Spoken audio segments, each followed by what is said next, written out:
Mês de maio ainda.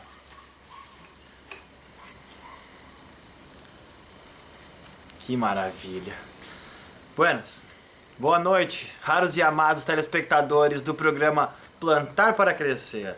Aqui na Vale TV, aí no YouTube, no Facebook e nas redes sociais. Não tem como não estar comemorando.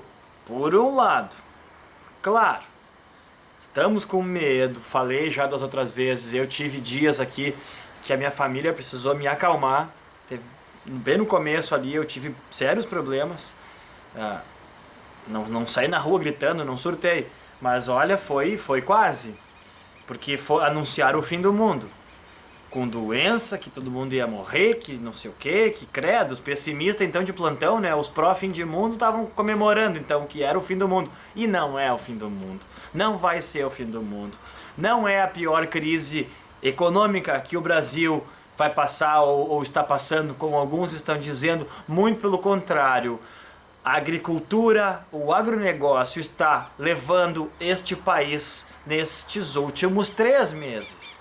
3 meses, já estamos há 3 meses nessa conversa aí. Os números aqui no Rio Grande do Sul, graças a Deus, não estão sendo o que disseram, não estão sendo, até agora pelo menos, ou então, até então, não vai ser. Estamos com problemas no norte do país, vocês estão por aqui também já desse assunto, mas o que eu venho falar são sobre boas notícias, me desculpem. O agronegócio não para, o agronegócio está ganhando espaço. Estou sendo repetitivo há muito tempo, já há mais de um ano. Mas agora, com o fim do mundo anunciado, onde disseram que o Brasil ia entrar em recessão, que sei lá o que era o fim do mundo, Deus me livre.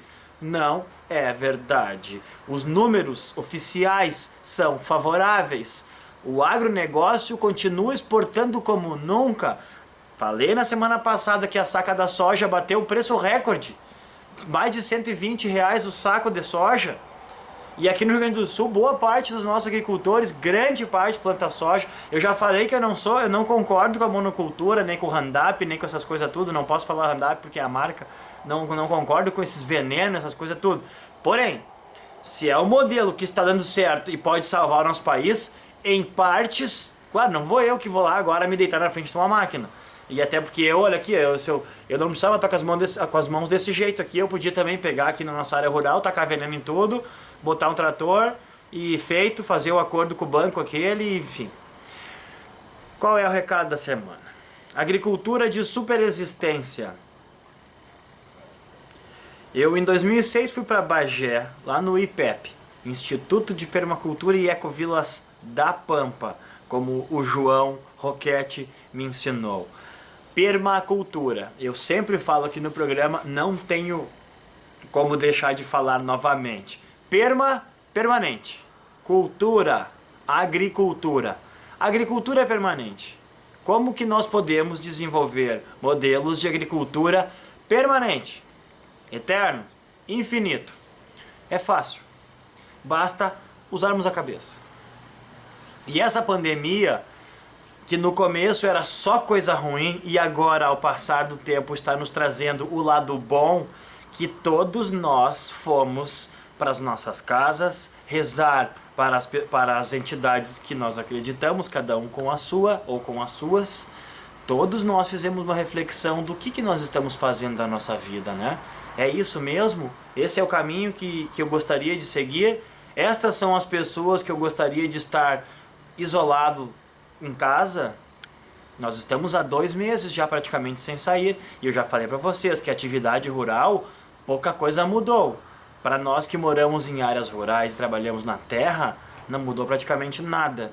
O que mudou foi a forma de entregar os produtos, mudou a forma de comprar os produtos, mudou do portão para fora, do portão para dentro, continua mais ou menos a mesma coisa. Por sinal, temos uma coisa nova que é a aparição de tucano, que nós nunca havíamos visto aqui na nossa propriedade e ontem nós avistamos ele e ele ficou por horas aqui na nossa propriedade. Dentro da agricultura de superexistência que eu falei da permacultura, eu por anos falei errado que nós tínhamos uma pequena produção de subexistência. Subexistência. Baixo, menos, ruim, errado, equivocado, né? Planta umas coisinhas em casa. Não é. O poder da palavra tá errado. Eu me desculpem por ter falado tantos anos e as palestras que eu fazia nas escolas. Eu tenho que fazer esta correção. Eu aprendi um termo novo, agora que foi o grande aprendizado de 2020, desse mês de maio. Abril, na verdade, eu comecei a ouvir e aí fui pesquisar e aprofundei. Agricultura de superexistência.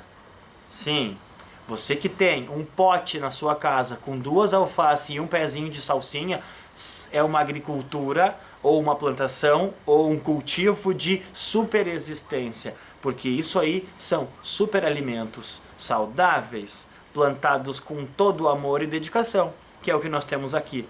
Nós nos dedicamos muito com esses alimentos aqui. Nós dedicamos toda a nossa alegria, toda a nossa força, todo o nosso amor para termos alimentos saudáveis que não prejudicam o meio ambiente, que não prejudicam a água, nem o solo, nem o ar, nem as outras pessoas. Então, a agricultura orgânica, natural, ecológica, seja lá qual for, ela ganha um reforço agora nessa reflexão do coronavírus. Agricultura de superexistência. Quanto está valendo agora, hein, nas nossas nas nossas reflexões profundas que nós fizemos nesses últimos dias, semanas, meses em casa, pensando, né? É isso mesmo que eu queria, né? Quanto vale ter um pátio grande, um pátio maior?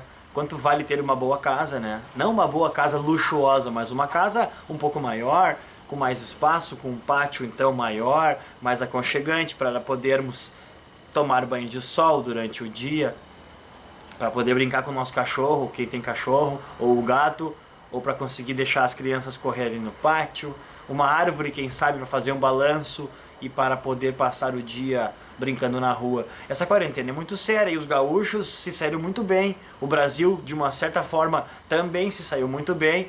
Claro que alguns dizem que o vírus não adianta quarentena, outros dizem que é por isso que não está sendo pior.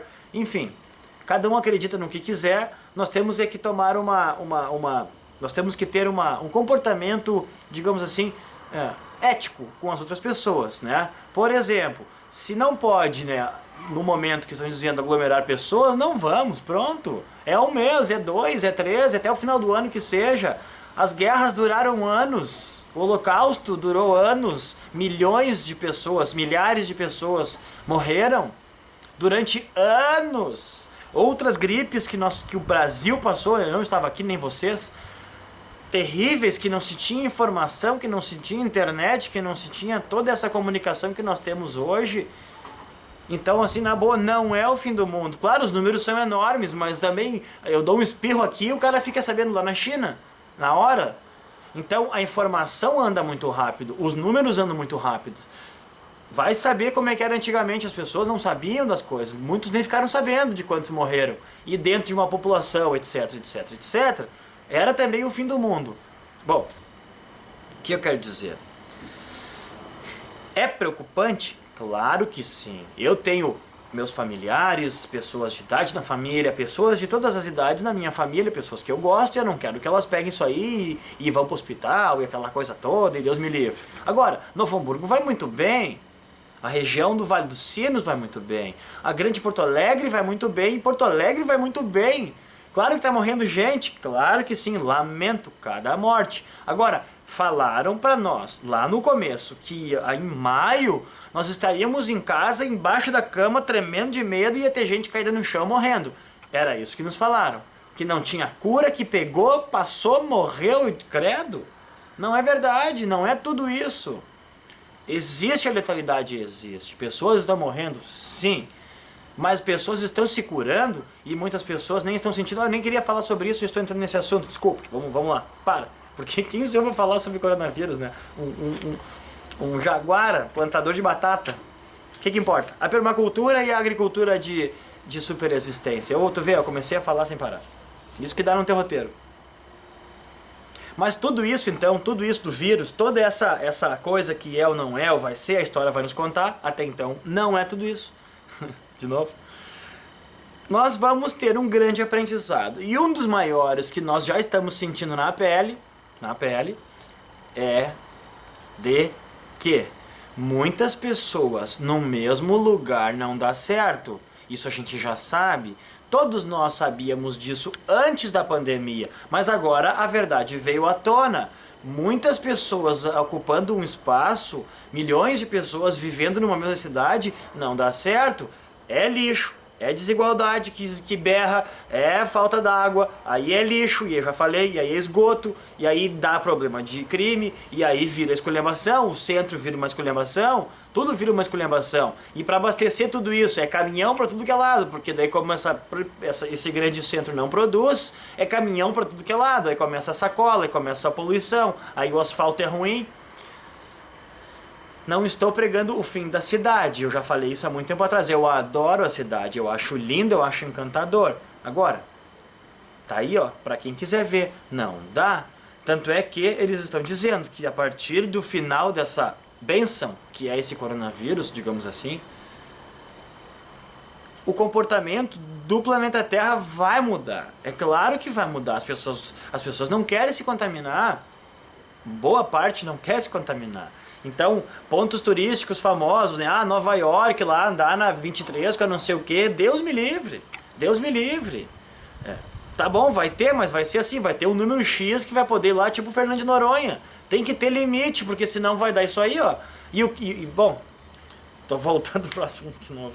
É que não tem como não levar para esse lado, né? Aí vem então o que eu devia estar falando desde o começo, da agricultura de superexistência e dos produtores, pequenos produtores, que estão com uma grande oportunidade agora nesse exato momento, vender os seus produtos nas casas ou então programadas. Eu tenho recebido, o sol se foi, eu tenho recebido muitas mensagens de várias pessoas que eu não conheço, muito obrigado, eu estou respondendo dentro do possível, todo mundo, dizendo: Decker, eu estou vendendo os meus produtos e eu estou orgulhoso, ainda não consigo sobreviver disso, eu ainda tenho um outro emprego, enfim, os testemunhos que eu recebo são os mais diversos e os mais lindos, você pode ter certeza. E agora então que as pessoas ficaram em casa e começaram a realmente ver que é um desafio fazer um almoço todos os dias, né? É um desafio cuidar das crianças, né? Quanto valem os professores, né? Todos nós que sempre tínhamos uma bronca, né? Que professora adora reclamar, né? E blá blá blá, que adora fazer feriado. Tá aí, né? Nós estamos há 2 meses e pouco em casa e nós sentimos muita falta das professoras. Eu tenho um menino pequeno em casa que mora comigo, com a minha mulher, Heitor. Ele tem 4 anos. E olha, é um desafio diário para a nossa conciliação de trabalho, de educação, de hora do sono, de fazer o almoço, de trabalhar e de manter a cabeça no lugar. E ele faz perguntas e a gente tem que ter respostas e às vezes a gente não tem as respostas. Eu tenho 34 anos, eu ainda sou mais filho do que pai, na verdade.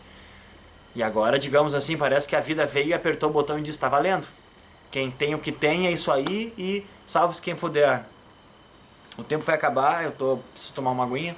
Faremos um intervalo comercial e depois no segundo bloco eu venho um pouco mais organizado porque eu preciso falar mais coisas importantes.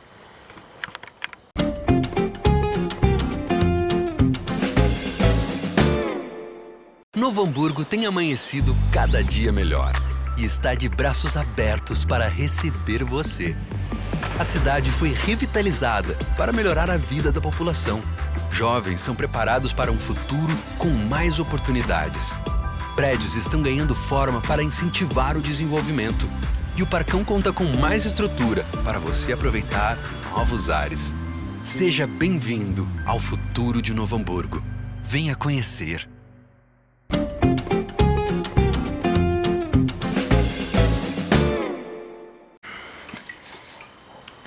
Agora sim.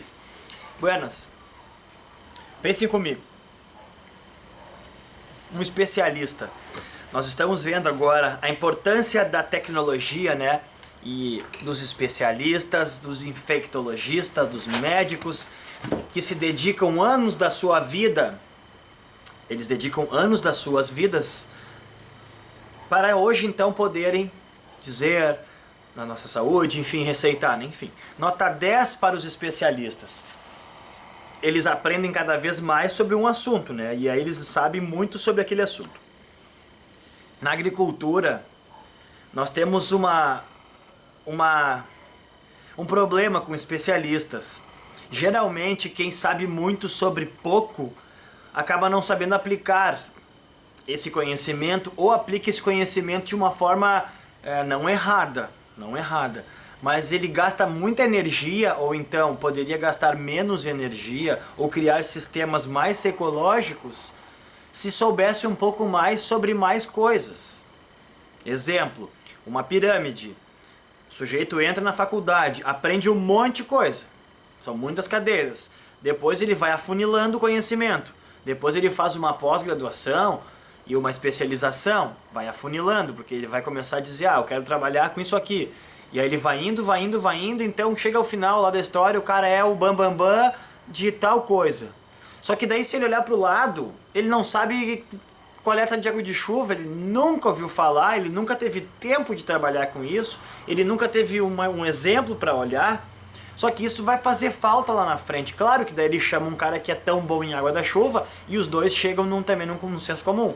Mas agora, por que eu chamo este assunto? O generalista é o profissional que está em alta no mercado. Esse sempre tem trabalho. O especialista, ele tem a vaga dele e ele ganha um monte, claro que sim, porque ele se preparou muito para aquilo ali. Mas nesse novo mundo que estão dizendo que nós estamos diante, chegando aí mais rápido do que nós imaginamos, e profissões que acabariam com o tempo vão acabar mais rápido do que esperávamos. Por outro lado, outras profissões vão ganhar um destaque fantástico. Eu já falei, uma delas é médicos, enfermeiros e toda essa galera da saúde. As professoras, minha Nossa Senhora. E os agricultores também. Porque enquanto os grandes centros estavam e estão em casa, fechados, a agricultura não parou, as vacas continuaram dando leite, as galinhas continuaram colocando ovos, elas continuam colocando ovos, as plantas continuaram crescendo no campo, e a capina e o inso também, e a capina teve que ser feita também, e os agricultores estavam sim isolados socialmente. O generalista, que era o que eu comecei a falar agora o assunto, ele aprende um pouco no começo, né, sobre muitas coisas. Aí ele vai aprendendo cada vez mais sobre cada vez mais assuntos. Aí ele começa a ter um resultado maior e começa a aprender mais coisas. E cada vez mais vai aprendendo mais, fazendo menos força e tendo um resultado maior. Até que chega um ponto que o sujeito, o permacultor, ou o agricultor, ou este profissional que eu estou sugerindo que seja alguém que trabalhe na área rural, saiba fazer várias coisas sobre vários assuntos. Não precisa saber fazer bem feito, porque é difícil fazer tudo bem feito, ninguém consegue fazer tudo bem feito. Agora, dá para saber, dá para entender, a cabeça da gente sempre aprende muitas coisas. Eu falo isso porque às vezes eu me deparo com situações, eles me chamam para fazer uma consultoria ou para trabalhar numa propriedade rural. Aí chega lá, a horta é um espetáculo, a plantação é um espetáculo. Só que daí do lado tem uma coisa que não faz sentido algum, né? Claro, e digamos assim, se não fosse isso, eles não iam me chamar, né? E eu não estou dizendo também que eu sou o solucionador, que eu sei tudo, porque muitas vezes eu não sei o que fazer. Mas quando nos chamam, geralmente é porque alguém viu o que eu falo e posto e nós trabalhamos e nos chamam. Aí vem a história que eu estava falando antes. O especialista, ele sabe muito sobre o projeto, mas ele não sabe posicionamento solar, que é uma coisa tão básica.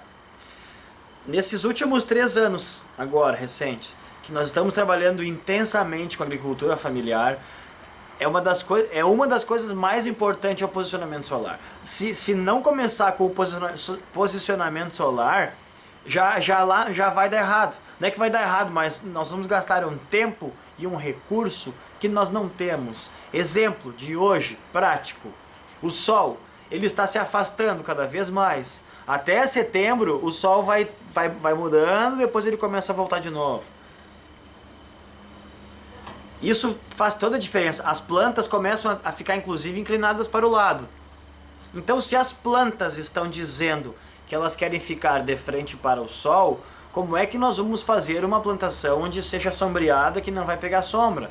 Então não adianta tacar fertilizante, não adianta tacar adubo químico, solúvel, ureia, se bem que daí de dar uma paulada química a planta desenvolve, mas há custos drásticos. Do posicionamento solar, a proteção dos ventos. Eu gravei um programa uma vez no meio de uma plantação de milho, foi o programa que eu mais gostei de todos. Eu vim caminhando no meio da plantação de milho que o meu vizinho fez com proteção com revessa, como eles chamam aqui, que é a proteção dos ventos, principalmente do vento sul. O vento sul ele é prejudicial para a plantação de uma forma brusca.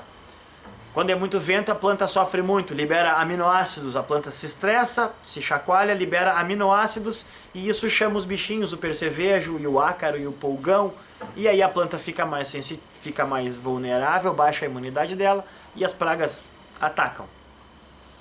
Quando nós identificamos tudo isso, quando o generalista ou esse novo profissional que nós estamos vendo que o mundo está precisando, que sabe trabalhar em várias áreas, que sabe fazer várias coisas, que sabe produzir, que sabe divulgar, que sabe vender, que sabe cobrar, é difícil. Eu vejo aí vários cursos aí de coach e não sei o que, e home office, agora que estamos falando muito, os desafios de trabalhar em casa, porque de novo, o cara trabalha em casa, legal, ele tem um belo produto, legal, agora ele não sabe se comunicar, aí ele vai fazer o quê se o produto dele é bom, mas ele não sabe vender? E não é fácil vender, não é uma tarefa fácil vender. Tem gente muita gente que é vendedor nato, que sabe se vender, que sabe vender um produto, mas muita gente não sabe. Eu não gosto de vender as coisas, eu tenho dificuldade com dinheiro. Isso eu digo todo mundo sabe. Quando eu vou com a caixa de verdura, eu gostaria de entregar e ir embora. Que eles fizessem um pagamento no banco, ou eu não gosto de pegar o dinheiro e contar e dar o troco e cobrar 28 ou 15 ou 10. Eu não gosto disso. Não gosto. Agora tem gente que adora isso. Só que daí não gosta de produzir. Aí só quer cobrar, só quer pegar o dinheiro, mas não tem nada para produzir. Então, esses profissionais novos que nós estamos nos tornando daqui para frente, é curioso isso. Esse negócio de dinheiro é muito interessante. É muito interessante. Nós, inclusive aqui na área rural, nós estamos fazendo muita troca, né? Então, de novo, eu comprei agora maracujá de um vizinho meu e eu não confirmei o dia, e ele vai me trazer maracujás e nós vamos fazer uma troca novamente. Nós fizemos isso há um tempo atrás. Eu falava antes sobre as pessoas que me mandam mensagem.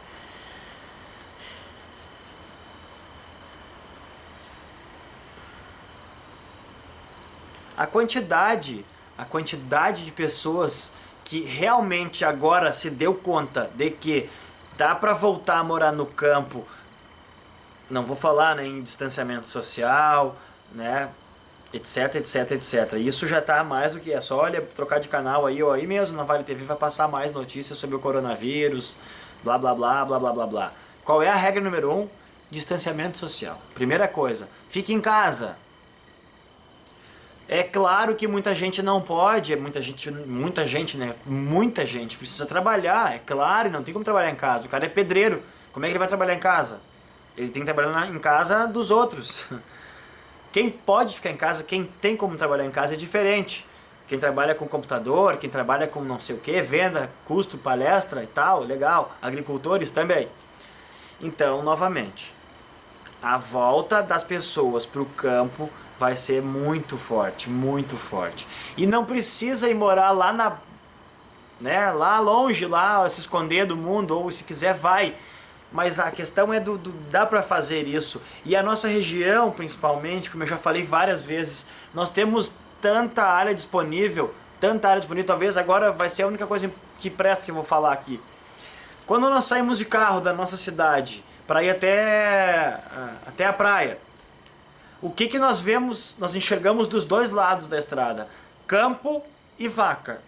É na maior parte do tempo. Algumas plantações de árvore e algumas plantações de arroz.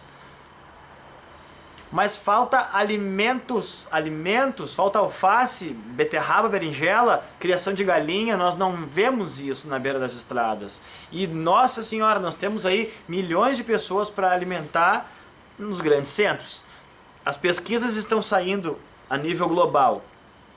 Eles estão dizendo que num raio de até 100 quilômetros, 100 quilômetros dos grandes centros, é a melhor faixa de produção agrícola da agricultura familiar. Porque daí as pessoas não ficam tudo empilhadas no grande centro.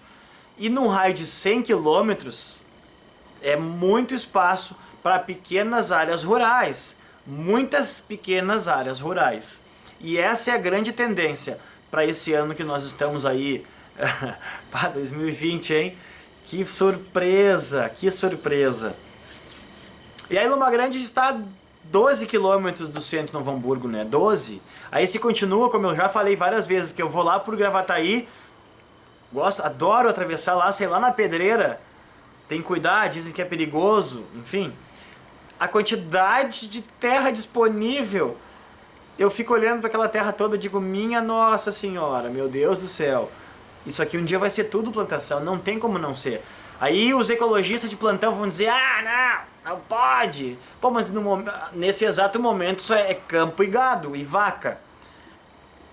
Qual é a diferença de um campo que passa roçadeira e tá cheio de boi ali, comendo as árvores nativas e pisoteando a grama e compactando o solo, né? Então, sem querer entrar em méritos de ecochatice, eu que já fui um ecochato declarado, lá no começo, quando eu comecei os movimentos então de quero salvar o mundo, e aí comecei com aquela coisa de não pode isso, não pode aquilo, né? Eu sou contra. Nossa, um dia um cara disse, meu, quem tu é pra ser contra alguma coisa, ô guri? Te põe no teu lugar, vai fazer alguma coisa, depois tu vem aqui pra falar qualquer coisa. Eu digo, nossa, é verdade, né? Porque é muito fácil ficar no sofá salvando o planeta Terra, né? Sem botar a mão em nada, ou sem criar nada, ou sem incentivar nada, ou sem financiar nada. Falando em financiamento, nos últimos minutos do programa,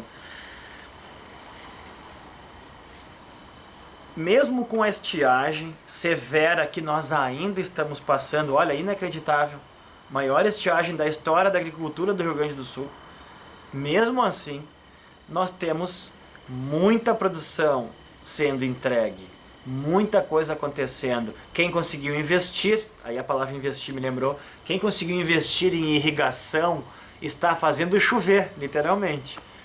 E não é aquela molhaçada toda, é gotejamento.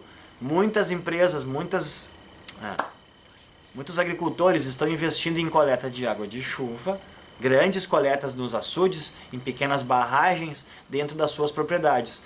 E aí faz o método de gotejamento que eu tenho estudado e aprendido cada vez mais. A planta não gosta de tomar banho todos os dias. A planta não gosta, eu já dei esse exemplo aqui no programa. Tô com sede. Tu vai lá, tu não vai lá e toma um banho, né? Aí tu fica com água caindo na tua cabeça, aí tu fica tomando água assim. É um exemplo meio estúpido, mas é verdade.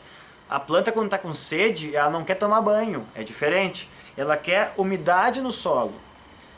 Aí vem aquele toca água na planta, toca água na planta, toca água na planta. Eu já vi estudos e até provas de que isso às vezes não, que prejudica a planta. Tem plantas, várias plantas que não gostam de ficar tomando gole de água, gota d'água todo dia na folha. Ela queima, ela seca, ela entorta, ela morre. Então elas querem umidade no solo. Quem consegue investir em irrigação, toda vez que eu vou ali irrigar as plantinhas com os regadores eu me lembro, né? Eu digo, nossa, que coisa, né? Sem irrigação não tem plantação. É uma frase que tem me seguido muitas vezes. Seguimos.